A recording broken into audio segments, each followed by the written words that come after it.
ప్రియతమా నన్ను పలకరించు ప్రణయమా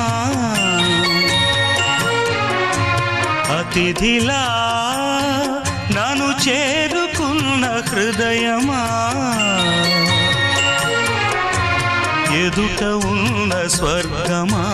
చెదిరిపోని స్వప్నమా కనులలో